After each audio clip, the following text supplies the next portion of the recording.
Arrêtez de vous jeter des mauvais sorts. Je voudrais ici dresser pour vous une liste des formules que vous devez bannir complètement de votre vocabulaire et surtout de votre monologue intérieur. Peut-être parmi ces expressions reconnaîtrez-vous des formules ou suggestions. Nous venons de voir que ces expressions sont pour ainsi dire équivalentes, que vous vous répétez inconsciemment. Ce sont comme des mauvais sorts que vous vous jetez. Mais avant, quelques observations supplémentaires.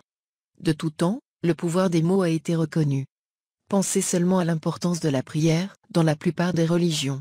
Et que dire, dans les religions orientales, de l'utilisation d'un mantra, base même de toute méditation, un mot que les disciples répètent inlassablement et dont les propriétés ont des vertus surprenantes. L'autosuggestion, la répétition d'une phrase ou d'une formule, est une forme de prière ou de mantra, mais scientifique, d'ailleurs utilisée, comme nous l'avons dit, par de nombreux médecins à travers le monde. En magie aussi, on utilise des formules dont on dit précisément qu'elles sont magiques. Il en est en gros de deux sortes, des bénéfiques et des maléfiques. L'autosuggestion a des pouvoirs miraculeux, magiques, elle aussi. Voici donc une liste de formules maléfiques à proscrire radicalement. Je ne peux pas. Je ne dois pas. Je vais échouer. Je n'ai pas de chance. Je me trompe toujours. Ce n'est pas pour moi. Je suis trop vieux à présent. Je n'ai jamais eu de succès, pourquoi commencerais-je à en avoir aujourd'hui? Personne ne m'aime. Je ne suis pas une personne aimable. Je n'arrive pas à joindre les deux bouts. Je vais faire faillite. Je vais perdre mon emploi. Je vais être quitté par mon conjoint. Je serai toujours malheureux. Je vais tomber malade. Je suis toujours fatigué. Je suis complexé. Je suis timide. Je ne sais pas m'imposer en public. Personne ne fait attention à moi. Je n'irai pas loin dans la vie. Je ne vaux rien. Le succès, ce n'est pas pour moi. Je suis né sous une mauvaise étoile. Je ne m'en sortirai pas. Etc. La liste pourrait s'allonger indéfiniment, mais je crois qu'elle suffit à vous donner une bonne idée de ce que je veux exposer. D'ailleurs, en faisant passer toutes ces formules de la première à la deuxième personne, vous aurez la liste des formules contre lesquelles vous devez absolument vous défendre. Vous devez leur interdire l'accès à votre subconscient. Lorsque quelqu'un à qui vous venez d'exposer un projet en lequel vous croyez vous dit « Tu ne réussiras pas », n'acceptez pas cette suggestion. C'est le commencement de la fin, si vous le faites. Votre confiance sera sapée et votre projet, aussi brillant soit-il, avortera probablement. Vous aurez accepté l'idée d'échec dans votre esprit, et, en vertu de la loi de manifestation, une autre manière de désigner la loi de la semence, la pensée qui vit dans votre esprit se matérialisera dans les conditions et les circonstances de votre vie. Exercice, notez tous les autres mauvais sorts qu'il vous arrive de vous jeter. Complétez régulièrement cette liste. Comment se protéger des influences extérieures néfastes?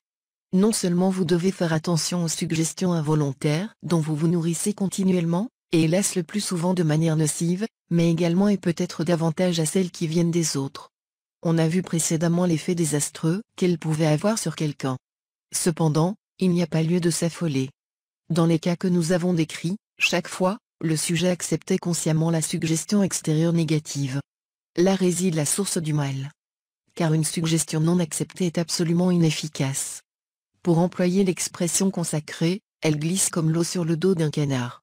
C'est facile à dire, m'objecterez-vous, de fermer la porte à toute suggestion négative extérieure, mais pas aussi facile à faire. C'est souvent plus fort que vous, comme on dit. Ou encore, et c'est en général le cas, la suggestion négative trouve une région de résonance dans notre esprit. Nous avions déjà un doute, une hésitation, une crainte, qui se trouve immédiatement nourrie et renforcée par cette suggestion négative. Comment vous défendre contre les suggestions négatives? Je vais vous donner une arme puissante pour vous défendre. La première des choses, réagissez rapidement à toute suggestion que vous jugez néfaste. Le subconscient est un champ, nous l'avons dit, on tente d'y semer une graine négative, ne la laissez pas prendre racine.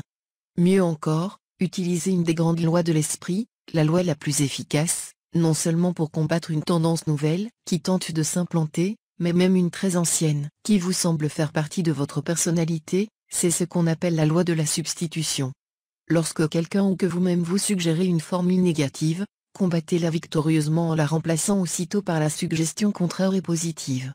Ainsi, si quelqu'un vous répète que vous allez échouer, que vous ne réussirez pas à vous en sortir, contre-attaquez en disant « Je vais réussir, ma situation s'améliore de jour en jour ».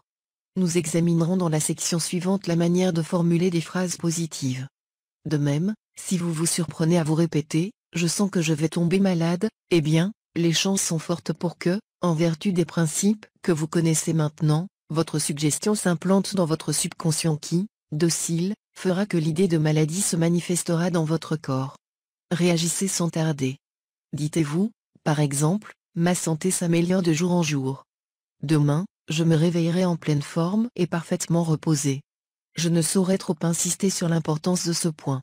Il faut être extrêmement attentif, sans évidemment devenir maniaque, au mouvement de ses pensées. La maladie, par exemple, s'insinue généralement de manière très subtile dans notre subconscient. On s'en rend compte souvent trop tard. Déjà, la maladie s'est manifestée. On pourra la combattre et la vaincre par une suggestion adaptée, mais il aurait été tellement plus facile de le faire avant, lorsque l'idée de maladie cherchait à s'imposer à notre esprit. Alors, soyez sur vos gardes. Devenez le gardien de vos pensées.